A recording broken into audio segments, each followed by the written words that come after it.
Hi guys, I'm going to do a labor and delivery video. Try and keep it under 10 minutes if I can. It's a lot of information, but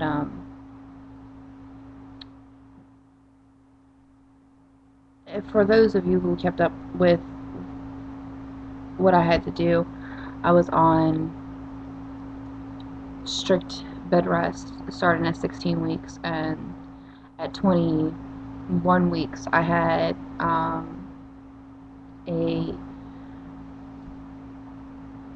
pump that dispensed the medication terbutaline, which is normally an asthma medicine, but they found that it helps really well with contractions, keeping them to a minimal, as long as the medication is adjusted, which it wasn't in my case.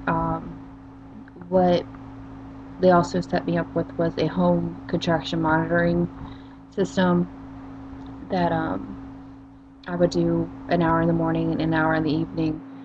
And if I was allowed to have up to 4 contractions an hour, and any more than that, then they'd have to adjust the medication. And I didn't have any major contraction spells for weeks. I hardly had any, maybe one here, one there. Um,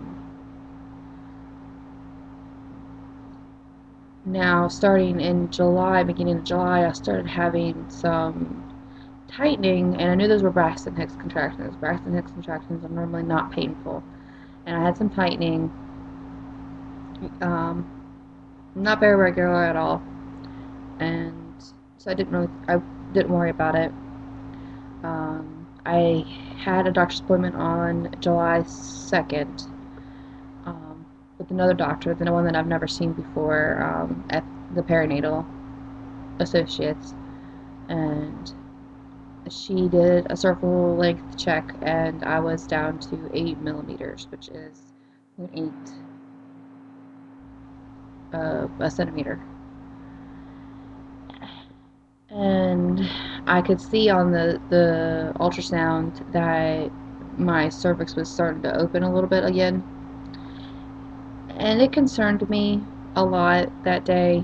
But I assumed the doctor sent me home, put me back, told me just go back home, go to bed, that she knew what she was doing, and not to worry. And if I had any more concerns, I was going to talk to my regular doctor in 2 weeks on, I can't remember what the day was that I was supposed to go in. I think it was July 17th or something like that. I was supposed to go back in and see Dr. Kramer. And um, so I went home, did my bed rest thing, and everything was looking fine. Got through 4th of July. We had a party here, and I camped out on my couch. Everybody was in here, and our small little house, and which is very interesting. Uh, but July 9th, the morning of July 9th, I woke up. I actually got woken up by a cramp, a really strong cramp. And I've been having stomach problems for weeks already because of not being able to get up and move around and be active. I was having a lot of digestive problems, and I just assumed it was probably due to that and didn't think anything of it. Just got up, ate some cereal, and went about my normal, lonely, boring day till my sister got there at about 11. And about 1 o'clock, I noticed the pains were still coming, and I wasn't able to really count them at the time. I was out in the living room, our clock in our living room isn't working very well. The batteries are dying, and so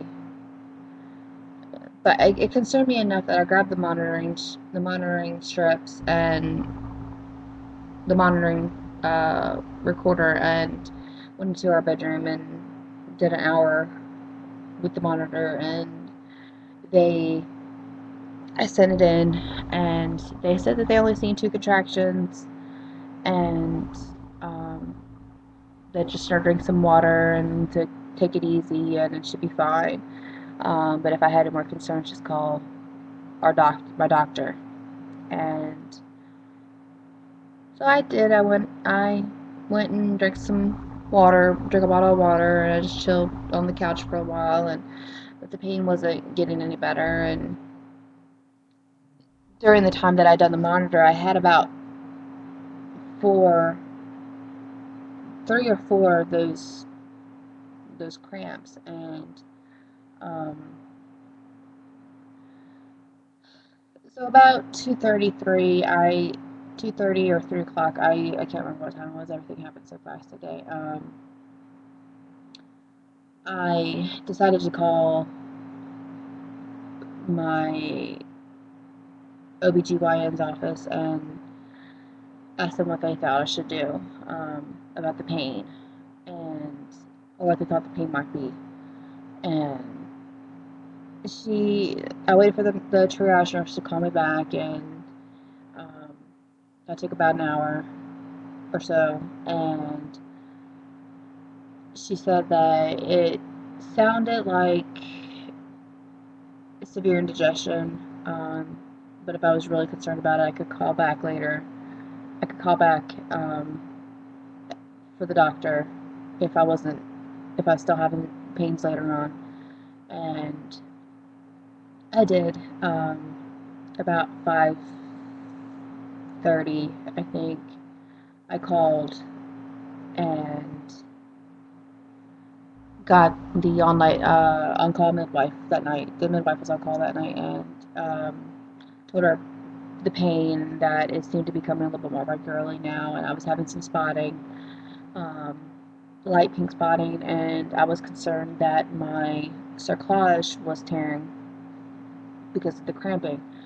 And she agreed that that was concern enough to bring me in. So I had told her I had to wait for my husband to get home because I didn't have anybody to drive me. By then my sister had left. And I didn't say anything to her about the pain because I didn't want her to be all concerned about it and it'd be nothing. And we, my husband got home, he took a shower, we left. We got to the hospital just at 8 o'clock on the dot. They were closing their main doors to visitors. We had to go through the emergency department to get to admitting, where I waited a half an hour for labor and delivery to come down and get me. Got up to labor and delivery at 8:30, 8:45. Took 15 minutes to get me all set up and attempted to get the monitor set up on me. And with me being bigger, it was very difficult to do so. They couldn't even get my contractions to read, and I was having contractions every 5 minutes. And I realized that they were contractions. I had been in denial all day that they were contractions, but on the drive there, I realized for sure that they were contractions, and they were coming every 5 minutes, almost to the minute. And um, when the midwife came in and she checked me, she did uh, an internal exam. Uh, she did an actual exam with a speculum, and saw that I definitely was open, and she could see Jaden's amniotic sac right there at the opening of my cervix, and um, she did a measurement, and I was 4 centimeters dilated, which meant that the cerclage had definitely broken. Um, and we she said, we're gonna call the doctor because I'm not licensed to handle high risk pregnancies, and said wait for Dr. Stolberg, our IOB, to come in. And he also did an exam. Sure enough, I was still 4 centimeters, and they said, okay, well, we're gonna transfer you over to another hospital, and in the meantime, we're gonna get you set up on magnesium sulfate, and